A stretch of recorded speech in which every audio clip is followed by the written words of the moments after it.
BMW X3 99% од собствениците никогаш нема да го симнат вон асфалтот. Па затоа BMW во неговото конструирање направи овоа спортско корисно возило да има манири и удобност и возни својства како лимузина. Тој има 3 програми на користење на возилото, економичен, комфорен, но и динамичен. Во сите тие 3 сценарија, како и да се одбере, се појавува поинаква графика пред возачот. Инаку, BMW X3 досега е продаден во повеќе од 1,5 милион примероци. Тоа е добар показател и гарант дека ова возило ги освојува оние кои знаат да ценат што е изглед, но и технологија. Новата генерација на X3 е наоружана со голем и долг список на електронски помагала. Пред се, тоа се електронските помагала фокусирани на безбедноста.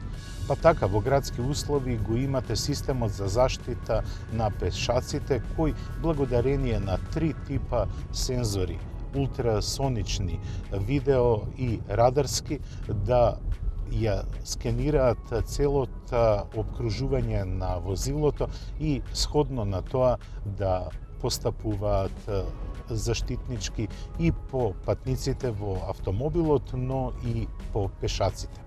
Во BMW X3 е вградена и 3-та генерација на автономното возење. Тоа може да се користи и на автопат, но и во градски услови. Но мојот заклучок е дека од 3-та генерација на автономното возење премногу бара од возачот. Бара да се фокусира на мониторот кој е сместен на инструмент таблата. Бара секогаш неговите раце да бидат блиску управувачот, бидејќи ако 30 секунди не се рацете блиску до управувачот или на самиот управувач, тогаш системот се гасне. Но во градски услови интересно е доколку влезете во шемата на функционирање на овој систем, тогаш радарот ја извршува сета возачка работа за вас. Во сите сценарија на возење BMW X3 сериозно се однесува. Како што реков на самиот почеток, тој се однесува како луксузна лимузина на асфалтот, се разбира, и на автопат и во градски услови на возење. Но сепак ознаката X кај BMW пред номенклатурата означува дека се работи за спортско корисно возило.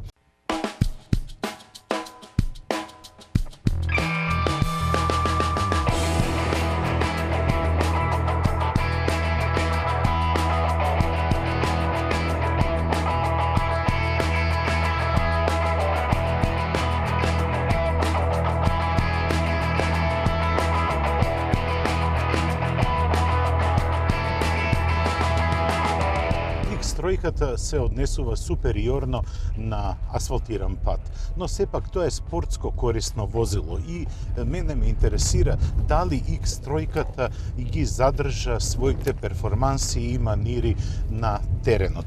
Ние се наоѓаме на нашиот тест полигон, каде што најчесто ги тестираме спортско корисните возила. Сепак, BMW со неговиот X-Drive важи за еден од најкултивираните на теренот. Секако, BMW ви дозволува и доста забава за да се поиграте со управувачот.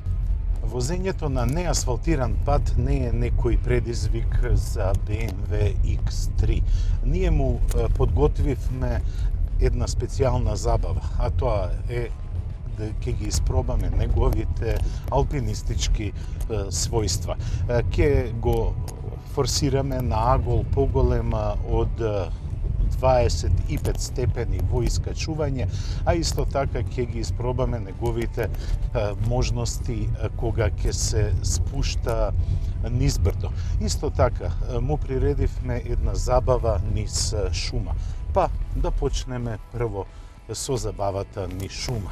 Овој пат е тесен и низ него треба да се вози извонредно прецизно, бидејќи може да се оштети каросеријата од гранките. Тука ќе ги видиме неговите маневарски способности, бидејќи слаба страна на сите спортско корисни возила е малиот аншлаг на воланот. И еве го првиот предизвик.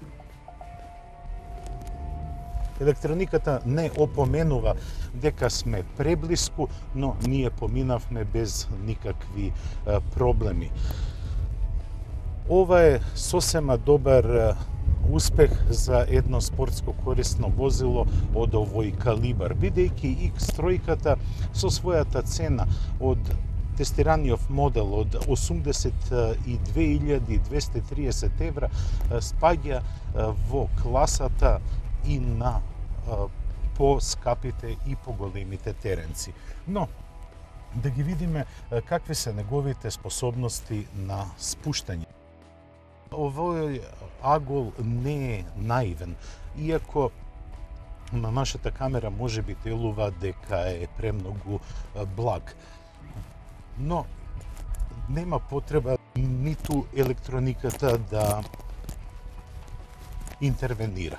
Сега ќе одиме на вежбата наречена твистер, која ја усукува доста каросеријата и во одреден момент каросеријата ќе биде подпрена само на две тркала и еве, повторно, без никаква асистенција на електрониката, ние ги поминуваме теренските предизвици. Она што ми се допаѓа е при поголема брзина на макадам каросеријата се однесува извонредно зрело. Нема потреба од многу корекции на патот, а дури ако отидете во свиок со поголема брзина, тогаш се јавува мало пролизгување кое многу лесно се контролира.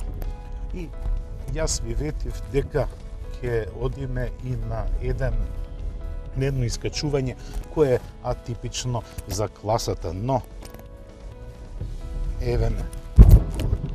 X3 го помина во најдобар можен ред, без никакви пролизгувања и без никакви корекции на правецот.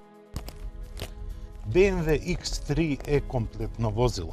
На асфалтот се однесува како лимузина, а на теренот како вистински теренец, не спортско корисно возило. Јас сум пријатно изненаден, а да бидам искрен и не очекував нишкако помал резултат на задоволството на возењето и на поминувањето на пречките кои ги подготвивме од X3. Претходната генерација беше исто така супериорна, а оваа генерација можам да кажам дека е уште подобро скроена, балансот е одличен и има извонредни манири, како што реков, и на асфалтот и на теренот. Пак ќе се вратиме до една дилема која вели 82.283 евра. Таа цена е адекватна и на BMW X5, исто така и на поскапите конкуренти. Со оваа цена дури BMW конкурира и на најскапиот Porsche Macan. Но Porsche Macan ги нема овие теренски способности. Со дволитрениот мотор од 190 коња, потрошувачката на нафта е околу 9 литри, што е сосема оправдлива вредност доколку се земе во предвид дека поголемиот дел од километражата го поминавме во тешки теренски услови, но и на асфалт со педалата за забрзување притисната до металот. BMW X3 е супериорен во својата класа и можеби поради тоа и поради многуте електронски помагала, како што е автономното возење од третата генерација, но и другите електронски помагала кои се метнати, а спомнати во претходните минути, ја оправдуваат неговата цена.